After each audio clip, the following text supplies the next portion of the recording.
ਸਿਆਸਤ ਵੱਲ ਰੁਖ ਕਿਉਂ ਹੋਇਆ, ਤੁਹਾਨੂੰ ਕਿਉਂ ਲੱਗਿਆ ਪੋਲਿਟਿਕਸ ਹੋਣਾ ਜ਼ਰੂਰੀ ਹੈ? ਪਰ 2017 ਵਿੱਚ ਮੈਨੂੰ ਮਹਿਸੂਸ ਹੋਇਆ ਕਿ ਸਾਡੀ ਇਕਨੋਮੀ ਗਲਤ ਰਸਤੇ ਵਿੱਚ ਜਾ ਰਹੀ ਸੀ। ਸੋ 2019 ਵਿੱਚ ਮੇਰੀ ਇਲੈਕਸ਼ਨ ਹੋਈ ਸੀ। ਮੈਂ ਆਈ ਵਨ ਦੀ ਇਲੈਕਸ਼ਨ, ਫਿਰ ਉਸ ਤੋਂ ਬਾਅਦ ਮੇਰੀ ਅਪਾਇੰਟਮੈਂਟ ਹੋਈ ਸੀ to minister of community and social services. ਹੁਣ ਅਸੀਂ ਜਿਹੜੀ ਰੇਸ ਚੱਲ ਰਹੀ ਹੈਗੀ, ਮੁੱਖ ਮੰਤਰੀ ਦੀ ਰੇਸ ਚੱਲ ਰਹੀ ਹੈਗੀ ਆ ਟੂ ਬੀ ਦ ਪ੍ਰੀਮੀਅਰ। ਮੈਂ ਪਹਿਲੀ ਵਾਰੀ ਸਾਡੀ ਹਿਸਟਰੀ ਪੰਜਾਬੀ ਇੱਕੋ ਹੀ ਹੈ, ਤੁਸੀਂ ਉਸ ਪੰਜਾਬੀ ਹੋ? ਹਾਂਜੀ, ਇੱਕੋ ਹੀ ਪੰਜਾਬੀ ਆ। ਪਹਿਲੀ ਵਾਰੀ ਹਿਸਟਰੀ ਵਿੱਚ ਸਾਡੇ ਸੂਬੇ ਵਿੱਚ ਕੋਈ ਪੰਜਾਬੀ ਕਮਿਊਨਿਟੀ ਤੋਂ ਖੜਾ ਹੋ ਰਿਹਾ। ਹਾਂਜੀ, ਕਮਿਊਨਿਟੀ ਨਾਲ ਵੀ ਕਾਫੀ ਮੈਂ ਜੁੜੀ ਹੋਈ ਸੀਗੀ। ਹੁਣ ਮੈਂ ਗੁਰਦੁਆਰਾ ਸਾਹਿਬ ਸਿੱਖ ਸੁਸਾਇਟੀ ਆਫ ਕੈਲਗਰੀ, ਉੱਥੇ ਮੈਂ ਸੀਨੀਅਰ ਵਾਈਸ ਪ੍ਰੈਜ਼ੀਡੈਂਟ ਰਹੀ ਸੀ 1 ਸਾਲ ਵਾਸਤੇ। ਉੱਥੇ ਮੈਂ 5 ਸਾਲ ਪੰਜਾਬੀ ਸਕੂਲ ਵੀ ਚਲਾਇਆ। ਇੱਥੋਂ ਦੇ ਮੁਤਾਬਕ ਤੁਹਾਡੀ ਬਹੁਤ ਸ਼ਾਨਦਾਰ ਪੰਜਾਬੀ ਹੈ। ਥੈਂਕ ਯੂ ਜੀ।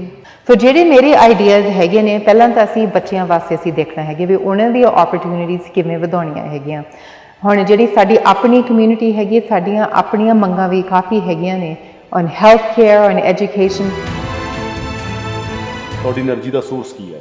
ਸਭ ਤੋਂ ਪਹਿਲਾਂ ਮੇਰੀ એનર્ਜੀ ਦੀ ਸੋਰਸ ਹੈ ਮਾਈ ਫੇਥ। ਮੈਂ ਸਿੱਖ ਧਰਮ ਵਿੱਚ ਬਹੁਤ ਵਿਸ਼ਵਾਸ ਰੱਖਦੀ ਹੈਗੀ ਹਾਂ। ਵਾਹਿਗੁਰੂ ਜੀ ਦੀ ਮਿਹਰ ਨਾਲ ਸਾਰੇ ਕੰਮ ਅੱਛੇ ਹੋ ਰਹੇ ਹੈਗੇ ਆ।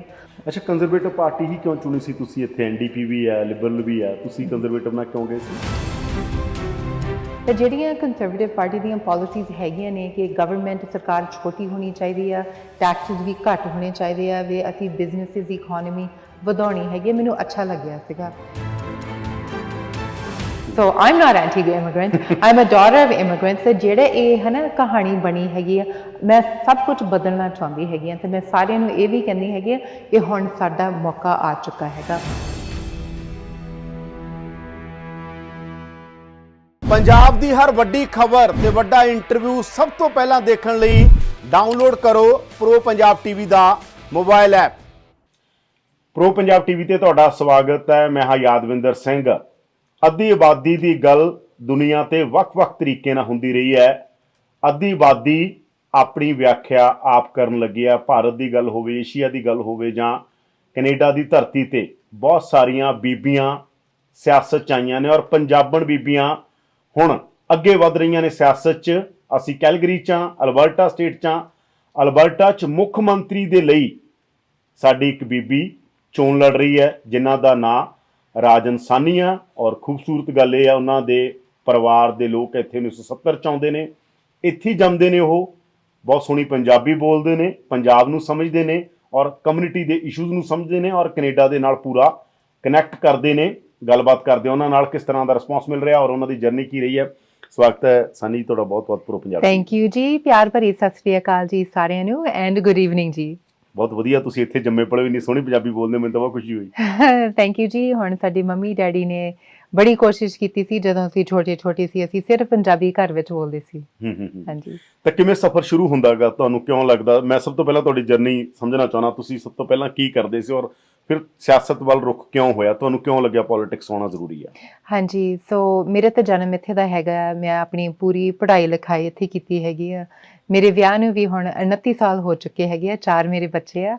ਐਂਡ ਪਹਿਲਾਂ ਤਾਂ ਮੇਰਾ ਕੋਈ ਬਿਲਕੁਲ ਖਿਆਲ ਨਹੀਂ ਸੀਗਾ ਕਿ ਮੈਂ ਪੋਲਿਟਿਕਸ ਵਿੱਚ ਹਿੱਸਾ ਲੈਣਾ। ਪਰ 2017 ਵਿੱਚ ਮੈਨੂੰ ਮਹਿਸੂਸ ਹੋਇਆ ਕਿ ਸਾਡੀ ਇਕਨੋਮੀ ਗਲਤ ਰਸਤੇ ਵਿੱਚ ਜਾ ਰਹੀ ਸੀ। ਸੋ ਉਸ ਟਾਈਮ 'ਤੇ ਮੇਰੀ ਬੇਟੀ ਨੇ ਵੀ ਮੈਨੂੰ ਕਿਹਾ ਕਿ ਮੈਂ ਤਾਂ ਇੱਥੇ ਹੁਣ ਰਹਿਣਾ ਨਹੀਂ ਹੈਗਾ, ਮੈਨੂੰ ਤਾਂ ਇਹ ਪਸੰਦ ਨਹੀਂ ਹੈਗਾ ਅਲਬਰਟਾ ਸਾਡਾ ਸੂਬਾ। ਫਿਰ ਮੈਨੂੰ ਥੋੜ੍ਹਾ ਜਿਹਾ ਫਿਕਰ ਹੋ ਗਿਆ, ਕਿਉਂਕਿ ਅਸੀਂ ਤਾਂ ਹਮੇਸ਼ਾ ਚਾਹੁੰਦੇ ਹਾਂ ਕਿ ਸਾਡੇ ਬੱਚੇ ਸਾਡੇ ਨਜ਼ਦੀਕ ਰਹਿਣ, that they are successful and that they should actualize their potential। ਫਿਰ ਇਸ ਕਰਕੇ ਮੈਂ ਤੈਅ ਕੀਤਾ ਕਿ ਮੈਂ ਆਪਣੀ ਆਵਾਜ਼ ਮੈਂ ਲਿਜਾਣਾ ਚਾਹ ਰਹੀ ਹੈਗੀ ਹਾਂ ਵਿਧਾਨ ਸਭਾ ਤੱਕ। ਸੋ 2019 ਵਿੱਚ ਮੇਰੀ ਇਲੈਕਸ਼ਨ ਹੋਈ ਸੀ।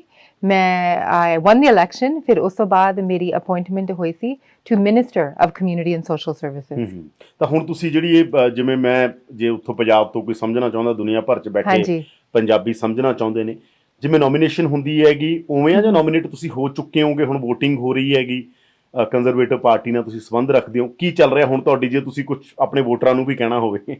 ਹਾਂਜੀ, ਸੋ ਪਹਿਲਾਂ ਮੈਂ ਮੰਤਰੀ ਸੀ, ਮੰਤਰੀ ਤੋਂ ਮੈਂ ਆਪਣਾ ਇਸਤੀਫਾ ਦੇ ਦਿੱਤਾ ਸੀ ਕਿ ਹੁਣ ਲੀਡਰਸ਼ਿਪ ਰੇਸ ਚੱਲ ਰਹੀ ਹੈਗੀ ਆ, ਪਾਰਟੀ ਦੀ ਲੀਡਰਸ਼ਿਪ ਰੇਸ। ਨੋਮੀਨੇਸ਼ਨ ਤਾਂ ਮੇਰੀ ਹੋ ਚੁੱਕੀ ਹੈਗੀ ਆ, ਅਪਰੂਵਲ ਹੋ ਚੁੱਕੀ ਹੈਗੀ ਆ ਪਾਰਟੀ ਦੀ ਸਾਈਡ ਤੋਂ। ਹੁਣ ਅਸੀਂ ਜਿਹੜੀ ਰੇਸ ਚੱਲ ਰਹੀ ਹੈਗੀ ਆ, ਮੁੱਖ ਮੰਤਰੀ ਦੀ ਰੇਸ ਚੱਲ ਰਹੀ ਹੈਗੀ ਆ, ਟੂ ਬੀ ਦ ਪ੍ਰੀਮੀਅਰ। ਮੈਂ ਪਹਿਲੀ ਵਾਰੀ ਸਾਡੀ ਉਸ ਹਿਸਟਰੀ ਪੰਜਾਬੀ ਇੱਕੋ ਹੀ ਹੈ, ਤੁਸੀਂ ਉਸ ਪੰਜਾਬੀ ਹੋ? ਹਾਂਜੀ, ਇੱਕੋ ਹੀ ਪੰਜਾਬੀ ਆ। ਪਹਿਲੀ ਵਾਰੀ ਹਿਸਟਰੀ ਵਿੱਚ ਸਾਡੇ ਸੂਬੇ ਵਿੱਚ ਕੋਈ ਪੰਜਾਬੀ ਕਮਿਊਨਿਟੀ ਤੋਂ ਖੜਾ ਹੋ ਰਿਹਾ।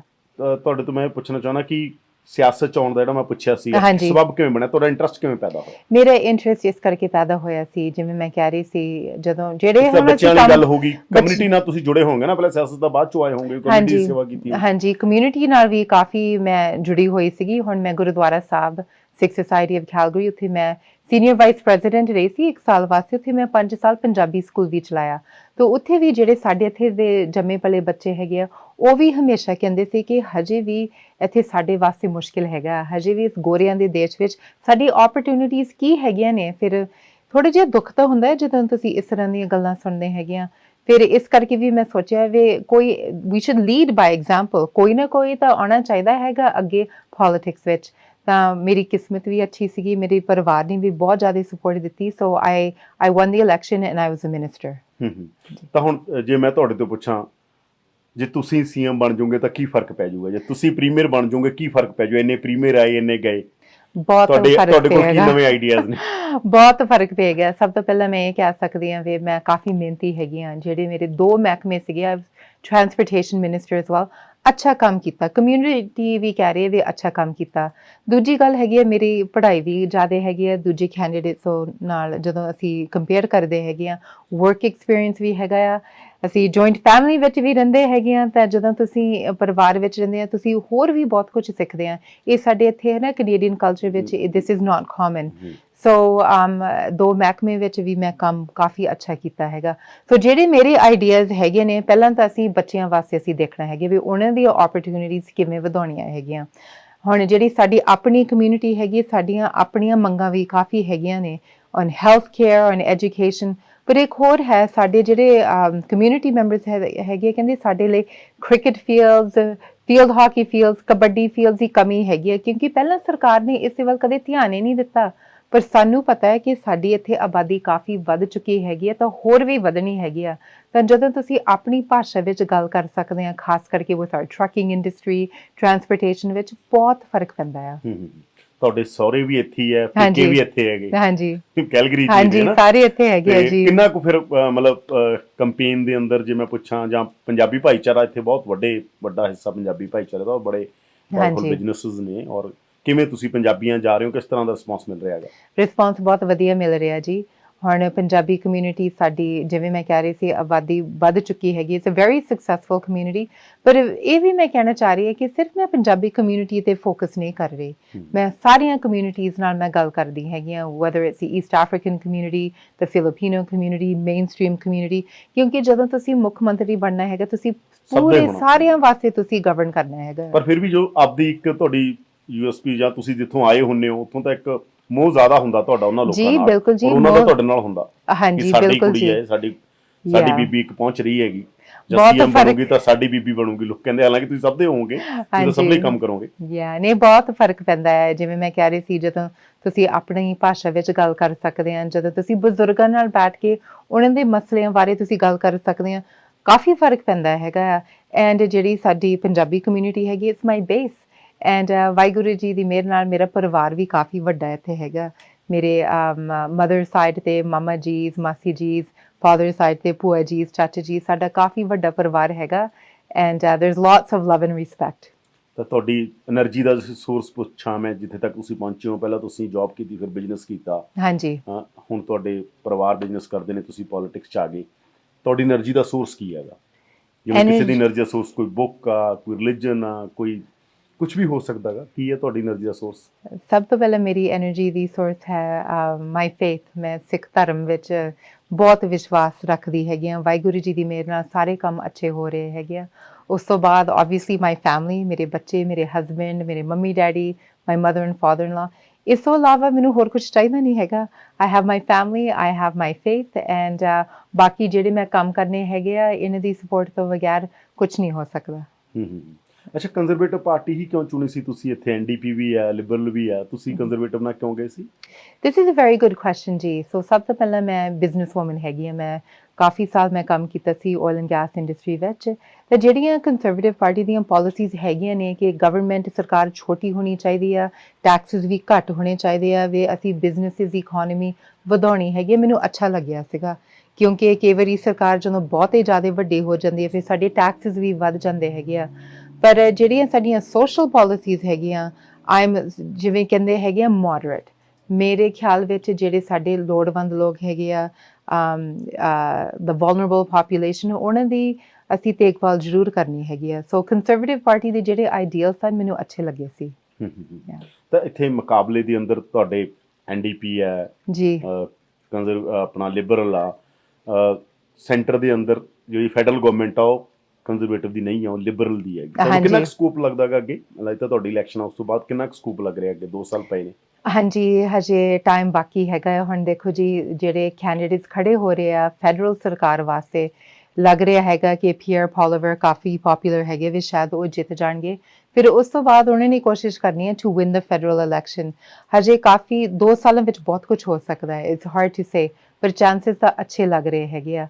ਹੁਣ ਸਾਡੀ ਇੱਥੇ ਉਮੀਦ ਸਾਡੇ ਸੂਬੇ ਵਿੱਚ ਹੈਗੀ ਹੈ ਕਿ ਅਸੀਂ ਹੁਣ ਜਿਹੜੀ ਲੀਡਰਸ਼ਿਪ ਰੇਸ ਚੱਲ ਰਹੀ ਹੈਗੀ ਆ, that we get a strong leader which is going to be me। ਫਿਰ ਅਗਲੇ ਸਾਲ ਇਲੈਕਸ਼ਨ ਹੋਏਗੀ 2023 ਵਿੱਚ ਐਨਡੀਪੀ ਨਾਲ, ਫਿਰ ਅਸੀਂ ਫਿਰ ਮੁਕਾਬਲਾ ਕਰਾਂਗੇ। ਇੱਕ ਕਿਹਾ ਜਾਂਦਾ ਕਿ ਕੰਜ਼ਰਵੇਟਿਵ ਬਾਰੇ ਲਿਬਰਲ ਜਿਹੜੇ ਜਾਂ ਐਨਡੀਪੀ ਦੇ ਨਾਲ ਲੀਡਰਾਂ ਨਾਲ ਅਸੀਂ ਇੰਟਰਵਿਊਜ਼ ਕੀਤੀਆਂ, ਉਹ ਕਹਿੰਦੇ ਇਹ ਐਂਟੀ ਇਮੀਗ੍ਰੈਂਟ ਨੇ ਕੰਜ਼ਰਵੇਟਿਵ ਨੇ, ਜਿਹੜੇ ਤੁਹਾਡੇ ਤੇ ਐਲੀਗੇਸ਼ਨ ਲਾਉਂਦੇ ਨੇ ਤੁਹਾਡੀ ਪਾਰਟੀ ਤੇ। ਹਾਂਜੀ, ਇਨ ਦ ਪਾਸਟ ਸ਼ਾਇਦ ਇਹ ਹੋ ਸਕਦਾ ਹੋਵੇ, ਪਰ ਮੈਂ ਤਾਂ ਕਹਿੰਦੀ ਹੈਗੀ ਹਾਂ ਕਿ ਹੁਣ ਤਾਂ ਮੌਕਾ ਆ ਰਿਹਾ। ਹੁਣ ਜਿਹੜੀ ਇੱਥੇ ਸਾਡੇ ਪੂਰੇ ਕੈਨੇਡਾ ਵਿੱਚ ਆਬਾਦੀ ਵਧਣੀ ਹੈਗੀ ਆ by 2050, it's all going to be through immigration. ਤੇ ਮੈਂ ਮਲਟੀਕਲਚਰਲ ਕੰਟਰੀ ਹੈਗੀ ਆ, ਤਾਂ ਮੈਂ ਕਹਿੰਦੀ ਹਾਂ ਕਿ ਹੁਣ ਅਸੀਂ ਸਾਰੇ ਜਿਹੜੇ ਹੈ ਨਾ ਐਟਮੋਸਫੀਅਰ ਬਣਾਉਣੀ ਹੈਗੀ ਹੈ ਕਿ ਜਿਹੜੇ ਸਾਡੇ ਇੱਥੇ ਨਵੇਂ ਆਉਂਦੇ ਹੈਗੇ ਆ ਕਿ ਉਹਨਾਂ ਨੂੰ ਓਪਰਚੁਨਿਟੀਜ਼ ਵੀ ਮਿਲਣੀਆਂ ਚਾਹੀਦੀਆਂ ਹੈਗੀਆਂ, ਉਹਨਾਂ ਨੂੰ ਕੰਮ ਵੀ ਅੱਛੇ ਮਿਲਣੇ ਚਾਹੀਦੇ ਹੈਗੇ, ਤੇ ਉਹਨੇ ਬੱਚਿਆਂ ਵਾਸਤੇ ਅੱਛੀ ਇਨਵਾਇਰਨਮੈਂਟ ਵੀ ਮਿਲਣੀ ਚਾਹੀਦੀ ਹੈਗੀ ਆ। So I am not anti immigrant, I am a daughter of immigrants. ਜਿਹੜੇ ਇਹ ਹੈ ਨਾ ਕਹਾਣੀ ਬਣੀ ਹੈਗੀ ਆ, ਮੈਂ ਸਭ ਕੁਝ ਬਦਲਣਾ ਚਾਹੁੰਦੀ ਹੈਗੀ ਹਾਂ। ਤੇ ਮੈਂ ਸਾਰਿਆਂ ਨੂੰ ਇਹ ਵੀ ਕਹਿੰਦੀ ਹੈਗੀ ਆ ਕਿ ਹੁਣ ਸਾਡਾ ਮੌਕਾ ਆ ਚੁੱਕਾ ਹੈਗਾ। ਹੁਣ ਜਿਹੜੇ ਸਾਡੇ ਆਪਣੇ ਵੈਲਿਊਜ਼ ਵੀ ਹੈਗੇ ਨੇ, ਸੰਸਕਾਰ ਹੈਗੇ about family and faith, these are conservative values, they're not liberal values, ਹੈ ਨਾ। ਸੋ ਜਦੋਂ ਮੈਂ ਇਸ ਤਰ੍ਹਾਂ ਸਮਝਾਉਂਦੀ ਹੁੰਦੀ ਹਾਂ ਸਾਡੇ ਆਪਣੇ ਪੰਜਾਬੀ ਭਾਈਚਾਰੇ ਨੂੰ, ਫਿਰ ਉਹ ਥੋੜ੍ਹਾ ਜਿਹਾ ਸਮਝਦੇ ਹੈਗੇ conservative ideals are in alignment with our culture। ਪਰ ਬਾਕੀ ਆਈ ਥਿੰਕ ਇਹ ਜਿਹੜਾ ਮੈਸੇਜ ਚੱਲ ਰਿਹਾ ਹੁਣ ਕਿ conservative parties anti immigrant, ਬਿਲਕੁਲ ਗਲਤ ਹੈਗਾ, and we're going to change it, we're welcoming of immigrants। ਅੱਛਾ, ਇੱਥੇ ਪੰਜਾਬੀ ਕਮਿਊਨਿਟੀ 'ਚ ਵੀ, ਹੋਰਾਂ 'ਚ ਪੰਜਾਬੀ 'ਚ ਜ਼ਿਆਦਾ ਨਸ਼ੇ ਦਾ ਮਸਲਾ, ਡਰਗ ਔਰ ਗੈਂਗਸਟਰ ਕਲਚਰ ਅਸੀਂ ਦੇਖ ਰਹੇ ਹਾਂਗੇ। ਇਹਨਾਂ ਕਿਉਂ ਪੰਜਾਬ, ਤੁਸੀਂ ਸਿੱਖਾਂ ਦੇ ਘਰੇ ਜੰਮੇ ਹੋ, ਪੰਜਾਬੀਆਂ ਦੇ ਘਰੇ ਜੰਮੇ ਹੋ, ਕਿਉਂ ਆ ਰਹੀਆਂ ਨੇ ਸਾਡੇ ਪਰਿਵਾਰਾਂ 'ਚ? ਕਿਵੇਂ ਰੁਕ ਸਕਦਾ ਤੁਹਾਡੀ ਗਵਰਨਮੈਂਟ ਆ? ਇਹ ਬਹੁਤ ਵੱਡੀ ਪ੍ਰੋਬਲਮ ਹੈਗੀ, ਪਰ ਸਿਰਫ ਸਾਡੀ ਪੰਜਾਬੀ ਕਮਿਊਨਿਟੀ ਵਿੱਚ ਪ੍ਰੋਬਲਮ ਨਹੀਂ ਹੈਗੀ, ਇਟਸ ਐਵਰੀਵੇਅਰ। ਹੁਣ ਜਿਹੜੀ ਨਸ਼ਿਆਂ ਦੀ ਪ੍ਰੋਬਲਮ ਹੈਗੀ ਆ, ਕੋਵਿਡ ਤੋਂ ਬਾਅਦ ਇਹ ਜ਼ਿਆਦਾ ਵੱਧ ਚੁੱਕੀ ਹੈਗੀ ਆ, ਕਿਉਂਕਿ ਜਿਹੜੇ ਪਬਲਿਕ ਹੈਲਥ ਮੈਜਰਸ ਸਨ, ਇੰਡੀਆ ਵਿੱਚ ਵੀ ਸੀ ਹੈ ਨਾ, ਲੋਕ ਨੂੰ ਥੋੜ੍ਹੀ ਜਿਹੀ ਡਿਪਰੈਸ਼ਨ ਦੀ ਪ੍ਰੋਬਲਮ ਆ ਗਈ ਸੀ, ਮੈਂਟਲ ਹੈਲਥ ਚੈਲੰਜਸ। ਹੁਣ ਜਿਹੜੀ ਨਸ਼ਿਆਂ ਦੀ ਪ੍ਰੋਬਲਮ ਹੈਗੀ ਵੱਧ ਚੁੱਕੀ ਹੈਗੀ ਆ, ਤਾਂ ਸਾਡੇ ਸਰਕਾਰ ਨੇ ਕਾਫੀ ਸਾਰੇ ਪ੍ਰੋਗਰਾਮਸ ਸ਼ੁਰੂ ਕੀਤੇ ਹੈਗੇ, ਪਰ ਮੈਂ ਕਹਿ ਰਹੀ ਹੈਗੀ ਆ ਕਿ ਉਹ ਪ੍ਰੋਗਰਾਮ ਨਹੀਂ ਹਜੇ ਸ਼ੁਰੂ ਕੀਤੇ ਜਿਹੜੇ ਸਾਡੀ ਪੰਜਾਬੀ ਕਮਿਊਨਿਟੀ ਜਾਂ ਸਾਊਥ ਏਸ਼ੀਅਨ ਕਮਿਊਨਿਟੀ ਨੂੰ ਚਾਹੀਦੇ ਹੈਗੇ ਆ, ਕਿਉਂਕਿ ਕਈ ਵਾਰੀ ਸਰਕਾਰ ਸਾਡੇ ਬਾਰੇ ਸੋਚਦੀ ਨਹੀਂ ਹੈਗੀ। ਇਸ ਕਰਕੇ ਇਟਸ ਵੈਰੀ ਇੰਪੋਰਟੈਂਟ ਕਿ ਮੈਂ ਪ੍ਰੀਮੀਅਰ ਬਣਾ, ਕਿਉਂਕਿ ਮੈਂ ਸਾਰਿਆਂ ਵਾਸਤੇ ਇਹ ਸਪੋਰਟਸ ਮੈਂ ਹੈ ਨਾ ਜ਼ਰੂਰ ਇੰਟਰੋਡਿਊਸ ਕਰਾਂਗੀ। ਤਾਂ ਬਾਕੀ ਜਿਹੜਾ ਗੈਂਗ ਵਾਰਫੇਅਰ, ਇਹ ਵੀ ਥੋੜ੍ਹਾ ਜਿਹਾ ਵੱਧ ਚੁੱਕਾ ਹੈਗਾ। ਹੁਣ ਜਿਹੜੇ ਸਾਡੇ ਯੂਥ ਹੈਗੇ ਉਹਨਾਂ ਨੂੰ ਚੰਗੇ ਪਾਸੇ ਪਾਉਣਾ ਕਾਫੀ ਮੁਸ਼ਕਿਲ ਗੱਲ ਹੈਗੀ ਆ, ਪਰ ਸੋਸ਼ਲ ਪ੍ਰੋਗਰਾਮਸ ਵਿੱਚ ਇਨਵੈਸਟ ਕਰਕੇ ਸਾਡੇ ਜਿਹੜੇ ਕਮਿਊਨਿਟੀ ਮੈਂਬਰਸ, ਕਮਿਊਨਿਟੀ ਲੀਡਰਸ ਹੈਗੇ, ਉਹਨਾਂ ਨੂੰ ਨਾਲ ਰਲਾ ਕੇ ਸਾਰਿਆਂ ਨੂੰ ਸਮਝਾਉਣਾ ਹੈਗੇ ਕਿ ਦਿਸ ਇਜ਼ ਆਰ ਫਿਊਚਰ। ਅਸੀਂ ਆਪਣੇ ਬੱਚਿਆਂ ਦੀ ਗੱਲ ਕਰਦੇ ਹਾਂ, ਸਿਰਫ ਸਰਕਾਰ ਦੀ ਜ਼ਿੰਮੇਵਾਰੀ ਨਹੀਂ ਹੈਗੀ, it's a responsibility of community as well. ਅੱਛਾ, ਇਹ ਦਾ ਡਰੱਗ ਤੇ ਵਾਲਾ ਮਸਲਾ ਹੈਗਾ, ਜਿਹੜੀ ਸਾਡੀ ਇੱਥੋਂ ਦੀ ਜਨਰੇਸ਼ਨ ਆ ਗਈ, ਉਹਦੇ ਵੀ ਕੁਝ ਮਸਲੇ ਨੇ। 3rd 4th ਜਨਰੇਸ਼ਨ ਪੰਜਾਬ ਨਾਲ ਰਿਲੇਟ ਨਹੀਂ ਕਰਦੀ। ਲੈਂਗੁਏਜ ਦਾ ਮਸਲਾ ਕਿ ਉਨੀ ਨਹੀਂ ਸਿੱਖਦੇ, ਜਿਵੇਂ ਤੁਹਾਡੀ ਸ਼ਾਨਦਾਰ ਪੰਜਾਬੀ ਹੈ, ਇੱਥੋਂ ਦੇ ਮੁਤਾਬਕ ਤੁਹਾਡੀ ਬਹੁਤ ਸ਼ਾਨਦਾਰ ਪੰਜਾਬੀ ਹੈ। ਥੈਂਕ ਯੂ ਜੀ। ਹੈ ਨਾ, ਤੇ ਇਹਦੇ ਲਈ ਕੀ ਮਤਲਬ ਕਦੇ ਕੁਛ ਸੋਚਿਆ ਤੁਸੀਂ ਐਜ਼ ਅ ਲੀਡਰ ਕਿ ਅਸੀਂ ਕਮਿਊਨਿਟੀ ਨੂੰ ਅਵੇਅਰ ਕਰੀਏ, ਕਮਿਊਨਿਟੀ ਦੇ ਵਿੱਚ ਕੰਮ ਕਰੀਏ, ਸਾਡੀ ਜਿਹੜੀ ਅਗਲੀ ਜਨਰੇਸ਼ਨ ਤੋਂ ਅਸੀਂ ਕਾਹਦੇ ਲਈ ਬੈਠੇ ਹਾਂ ਤੇ ਨਵੇਂ ਫਿਊਚਰ ਲਈ, ਜਿਵੇਂ ਤੁਸੀਂ ਕਿਹਾ ਆਪਣੇ ਬੱਚਿਆਂ ਲਈ, ਤਾਂ ਉਹ ਪੰਜਾਬ ਦੇ ਕਲਚਰ ਨਾਲ, ਹਿਸਟਰੀ ਨਾਲ, ਲੈਗੇਸੀ ਨਾਲ ਰਿਲੇਟ ਕਰਨ? ਮੇਰੇ ਐਕਸਪੀਰੀਅੰਸ ਵਿੱਚ ਇਹ ਗੱਲ ਹੈਗੀ ਆ ਕਿ ਜਿਹੜੇ ਇੱਥੇ ਦੇ ਜੰਮੇ ਪਲੇ ਬੱਚੇ ਹੈਗੇ ਆ ਤੇ ਜਿੱਥੇ ਉਹਨਾਂ ਦੇ ਘਰਾਂ ਵਿੱਚ ਪੈਰੈਂਟਸ ਨਹੀਂ ਉਹਨਾਂ ਨੂੰ ਸਿਖਾਉਂਦੇ ਪੰਜਾਬੀ, ਜਦੋਂ ਉਹ ਬੱਚੇ ਵੱਡੇ ਹੁੰਦੇ ਆ ਉਹਨਾਂ ਵਿੱਚ ਕਾਫੀ ਪਛਤਾਵਾ ਹੁੰਦਾ ਹੈ ਵੀ ਕਿਉਂ ਸਾਡੇ ਮੰਮੀ ਡੈਡੀ ਨੇ ਸਾਨੂੰ ਨਹੀਂ ਸਿਖਾਈ ਸਾਡੀ ਮਾਂ ਬੋਲੀ। ਤਾਂ ਜਦੋਂ ਮੈਂ ਗੁਰਦੁਆਰਾ ਸਾਹਿਬ ਸੀ ਉੱਥੇ ਵੀ ਅਸੀਂ ਬੜੀ ਕੋਸ਼ਿਸ਼ ਕੀਤੀ ਸੀ ਕਿ ਇਹ ਪੈਰੈਂਟਸ ਨਾਲ ਤੁਸੀਂ ਨਾ ਗੱਲ ਕਰਿਓ, ਤੁਸੀਂ ਜਿਹੜੇ ਗੁਰਦੁਆਰਾ ਸਾਹਿਬ ਦੇ ਪ੍ਰੋਗਰਾਮਸ ਹੈਗੇ ਤੁਸੀਂ ਉਹਨਾਂ ਵਿੱਚ ਥੋੜ੍ਹੇ ਜਿਹੇ ਇਨਵੈਸਟ ਕਰੋ, ਕਿਉਂਕਿ ਅਸੀਂ ਬੱਚਿਆਂ ਨੂੰ ਜੋੜਨਾ ਹੈਗਾ ਆ ਕਲਚਰ ਨਾਲ, ਸੱਭਿਆਚਾਰ ਧਰਮ ਦੇ ਨਾਲ ਜੋੜਨਾ ਹੈਗਾ। ਸੋ ਜਿਵੇਂ ਮੈਂ ਕਹਿ ਰਹੀ ਸੀ, ਸਿਰਫ ਸਰਕਾਰ ਦੀ ਜ਼ਿੰਮੇਵਾਰੀ ਨਹੀਂ ਹੈਗੀ, ਇਹ ਫੈਮਿਲੀ ਰਿਸਪੌਂਸਿਬਿਲਿਟੀ ਹੈਗੀ ਆ ਤਾਂ ਕਮਿਊਨਿਟੀ ਰਿਸਪੌਂਸਿਬਿਲਿਟੀ ਹੈਗੀ ਆ। ਆਈ ਥਿੰਕ ਜਿਹੜੇ ਸਾਡੇ ਸਿੱਖ ਟੈਂਪਲਸ ਹੈਗੇ ਆ ਔਰ ਮੰਦਿਰ, ਉਹਨਾਂ ਨੂੰ ਜ਼ਿਆਦਾ ਕੋਸ਼ਿਸ਼ ਕਰਨੀ ਚਾਹੀਦੀ ਹੈ ਕਿ ਇਸ ਵੱਲ ਧਿਆਨ ਦੇਣ। So this is my thought. And ਤੁਹਾਨੂੰ ਲੱਗਦਾ ਤਾਂ ਨਹੀਂ ਪੰਜਾਬ ਨਾਲ ਰਿਲੇਟ ਕਰਦੇ ਜਾਂ ਕਨੈਕਟ ਕਰਦੇ ਜਾਂ ਲੈਂਗੁਏਜ ਨਾਲ ਜਾਂ ਕਲਚਰ ਨਾਲ, ਹਿਸਟਰੀ ਨਾਲ, ਸਾਡੇ ਪਰਿਵਾਰਾਂ ਦੀ ਪਰਵਰਿਸ਼ 'ਚ ਵੀ ਸਮੱਸਿਆ? ਜਿੱਥੇ ਸਾਂਝੇ ਪਰਿਵਾਰ ਨੇ ਉੱਥੇ ਬੱਚੇ ਜ਼ਿਆਦਾ ਵਧੀਆ ਗਰੋ ਹੁੰਦੇ ਨੇ। ਹਾਂਜੀ ਬਿਲਕੁਲ ਜੀ। ਹਾਂ, ਕਿਉਂ ਇਹ ਪ੍ਰੋਬਲਮ ਆ? ਕਿਵੇਂ ਥੋੜਾ ਐਕਸਪਲੇਨ ਕਰੋਗੇ ਅਗਰ? ਹਾਂਜੀ, ਸੋ ਸਭ ਤੋਂ ਪਹਿਲਾਂ ਆਈ ਡੋਂਟ ਨੈਸੈਸਰਲੀ ਐਗਰੀ, ਕਿਉਂਕਿ ਇੱਥੇ ਕਾਫੀ ਬੱਚੇ ਹੈਗੇ ਆ 3rd 4th ਜਨਰੇਸ਼ਨ ਜਿਹੜੇ ਰਿਲੇਟ ਕਰਦੇ ਹੈਗੇ ਆ, ਪਰ ਮਿਹਨਤ ਕਰਨੀ ਪੈਂਦੀ ਹੈ। ਜਦੋਂ ਤੁਸੀਂ ਹੁਣ ਇੱਥੇ ਤੁਸੀਂ ਰਹਿੰਦੇ ਹੈਗੇ ਆ, ਤੁਸੀਂ ਐਗਜ਼ਾਮਪਲ ਹੋ ਇਸ ਗੱਲ ਦੀ। ਹਾਂਜੀ, ਸੋ ਮੇਰੇ ਮੰਮੀ ਡੈਡੀ ਨੇ ਕਾਫੀ ਮਿਹਨਤ ਕੀਤੀ, ਮੈਨੂੰ ਵੀ ਮੇਰੇ ਮਨ ਵਿੱਚ ਇੱਛਾ ਸੀ ਕਿ ਮੇਰੇ ਬੱਚਿਆਂ ਨੂੰ ਵੀ ਪੰਜਾਬੀ ਆਉਣੀ ਚਾਹੀਦੀ ਹੈਗੀ ਹੈ। ਇਹ ਅਸੀਂ ਘਰ 'ਚ ਸ਼ੁਰੂ ਕੀਤਾ ਕੰਮ, ਹੈ ਨਾ। ਪਰ ਹੁਣ ਜਦੋਂ ਅਸੀਂ ਬਾਹਰ ਦੇਖਦੇ ਹੈਗੇ, ਪੈਰੈਂਟਸ ਕਾਫੀ ਬਿਜ਼ੀ ਰਹਿੰਦੇ ਆ, ਦੋਨੇ ਮੰਮੀ ਡੈਡੀ, ਮਦਰ ਫਾਦਰ ਕੰਮ ਕਰਦੇ ਰਹਿੰਦੇ ਹੈਗੇ ਆ। ਸੋ ਇਸ ਕਰਕੇ ਮੈਂ ਤਾਂ ਕਹਿੰਦੀ ਹਾਂ ਜਿਹੜੇ ਸਾਡੀ ਕਮਿਊਨਿਟੀ ਇੰਸਟੀਟਿਊਸ਼ਨਸ ਹੈਗੀਆਂ ਨੇ, ਸਾਡੇ ਜਿਹੜੇ ਕਲਚਰਲ ਇੰਸਟੀਟਿਊਸ਼ਨਸ ਹੈਗੀਆਂ ਨੇ, ਉਹਨਾਂ ਨੂੰ ਜ਼ਿਆਦਾ ਕੋਸ਼ਿਸ਼ ਕਰਨੀ ਚਾਹੀਦੀ ਹੈ to help parents. That includes the gurdwaras, the mandirs, the senior centres.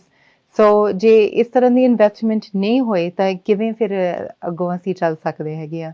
ਤਾਂ ਸਾਡੀ ਐਜੂਕੇਸ਼ਨ ਸਿਸਟਮ ਵਿੱਚ ਵੀ ਮੈਂ ਇਹ ਕੋਸ਼ਿਸ਼ ਕਰ ਰਹੀ ਹਾਂ ਕਿ ਸਾਡੀ ਇੰਡੀਆ ਬਾਰੇ, ਪੰਜਾਬ ਬਾਰੇ there should be some history lessons in our curriculum. As a woman, ਮੈਂ ਜਿਵੇਂ ਓਪਨਿੰਗ ਕੀਤੀ, ਹੁਣ ਇੰਟਰਵਿਊ ਦਾ ਐਂਡ ਕਰ ਰਹੇ ਹਾਂ ਆਪਾਂ, ਲਾਸਟ ਵਾਲਾ ਮੇਰਾ, ਐਜ਼ ਅ ਵੂਮਨ, ਜਿਵੇਂ ਇੰਡੀਆ 'ਚ ਬਹੁਤ ਸਾਰੇ ਚੈਲੰਜ ਨੇ, ਏਸ਼ੀਆ 'ਚ ਬਹੁਤ ਸਾਰੇ ਚੈਲੰਜ ਨੇ, ਜੇ ਮੈਂ ਐਜ਼ ਅ ਵੂਮਨ ਤੁਹਾਨੂੰ ਪੁੱਛਾਂ, ਤੁਸੀਂ ਪੋਲੀਟਿਕਸ 'ਚ ਆਏ ਹੋ, ਕੀ ਚੈਲੰਜਸ ਨੇ ਜਾਂ ਕੀ ਖੂਬਸੂਰਤੀਆਂ ਨੇ, ਕੀ ਪੋਜ਼ੀਟਿਵ ਆ, ਕੀ ਤੁਹਾਨੂੰ ਚੈਲੰਜ ਆ ਰਹੇ ਨੇ? ਹਾਂਜੀ, ਕਈ ਵਾਰੀ ਤਾਂ ਮੈਂ ਤਾਂ ਭੁੱਲ ਜਾਂਦੀ ਹਾਂ ਕਿ that I'm a lady, ਕਿਉਂਕਿ ਜਿਹੜੇ ਅਸੀਂ ਕੰਮ ਕਰਨੇ ਹੈਗੇ ਉਹ ਤਾਂ ਕੋਈ ਫਰਕ ਹੀ ਨਹੀਂ ਪੈਂਦਾ whether you are a man or a woman. And ਮੈਂ ਤਾਂ ਭੁੱਲ ਜਾਂਦੀ ਹੈਗੀ ਹਾਂ, ਐਂਡ ਇਹ ਵੀ ਮੈਂ ਭੁੱਲ ਜਾਂਦੀ ਹੈਗੀ ਕਿ ਮੇਰਾ ਰੰਗ ਵੱਖਰਾ ਹੈਗਾ, ਗੋਰਾ ਰੰਗ ਨਹੀਂ ਹੈਗਾ।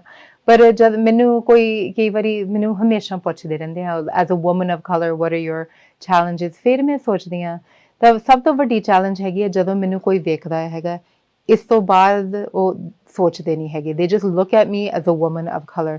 ਇਸ ਤਰ੍ਹਾਂ ਨਹੀਂ ਸੋਚਦੇ ਕਿ ਪ੍ਰੋਫੈਸ਼ਨਲ ਹੈਗੀ ਹੈ, ਇਸਦੀ ਕੁਆਲੀਫਿਕੇਸ਼ਨਸ ਹੈਗੀਆਂ ਨੇ, ਕੰਮ ਵਧੀਆ ਕੀਤਾ ਹੈਗਾ, she's got all these degrees. ਇਹ ਚੀਜ਼ਾਂ ਨਹੀਂ ਦੇਖਦੇ ਹੈਗੇ, ਫਿਰ ਸਾਰੇ ਨੂੰ ਦੁਬਾਰਾ 10 ਵਾਰੀ ਦੱਸਣਾ ਪੈਂਦਾ ਆ।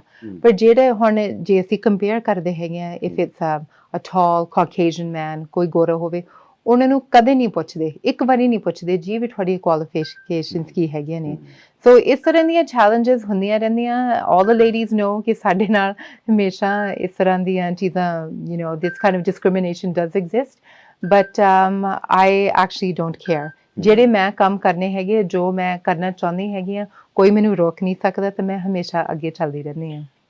ਧੰਨਵਾਦ ਜੀ, ਤੁਹਾਡਾ ਬਹੁਤ ਬਹੁਤ ਧੰਨਵਾਦ। ਥੈਂਕ ਯੂ ਜੀ, ਥੈਂਕ ਯੂ ਜੀ। ਇਹ ਸਨ ਸਾਨੀ ਜੀ, ਜਿਹੜੇ ਇੱਥੋਂ ਮੁੱਖ ਮੰਤਰੀ ਦੀ ਚੋਣ ਲੜ ਰਹੇ ਨੇ, ਔਰ ਪੰਜਾਬਣ ਇੱਕ ਸਾਹਮਣੇ ਆਈ ਹੈ, ਤਾਂ ਪੰਜਾਬੀ ਕਮਿਊਨਿਟੀ 'ਚ ਉਤਸ਼ਾਹ ਵੀ ਹੈ, ਪੰਜਾਬੀ ਵੀ ਇਸ ਗੱਲ ਨੂੰ ਸੈਲੀਬ੍ਰੇਟ ਵੀ ਕਰ ਰਹੇ ਨੇ। ਹਾਲਾਂਕਿ ਵੱਖਰੀਆਂ ਪਾਰਟੀਆਂ 'ਚ ਪੰਜਾਬੀ ਵੀ ਵੰਡੇ ਹੋਏ ਨੇ, ਪਰ ਇਹਨਾਂ ਦਾ ਕਹਿਣਾ ਸਭ ਦੇ ਨੇ, ਅਤੇ ਇਹ ਇੱਕ ਪ੍ਰੋਫੈਸ਼ਨਲ ਵੂਮਨ ਨੇ, ਅਤੇ ਇਹ ਸਟੇਟ ਲਈ ਜੇ ਮੁੱਖ ਮੰਤਰੀ ਬਣਦੇ ਨੇ ਵਧੀਆ ਕੰਮ ਕਰਨਗੇ। ਪੰਜਾਬ ਦੀ ਹਰ ਵੱਡੀ ਖਬਰ ਤੇ ਵੱਡਾ ਇੰਟਰਵਿਊ ਸਭ ਤੋਂ ਪਹਿਲਾਂ ਦੇਖਣ ਲਈ ਡਾਊਨਲੋਡ ਕਰੋ ਪ੍ਰੋ ਪੰਜਾਬ ਟੀਵੀ ਦਾ ਮੋਬਾਈਲ ਐਪ।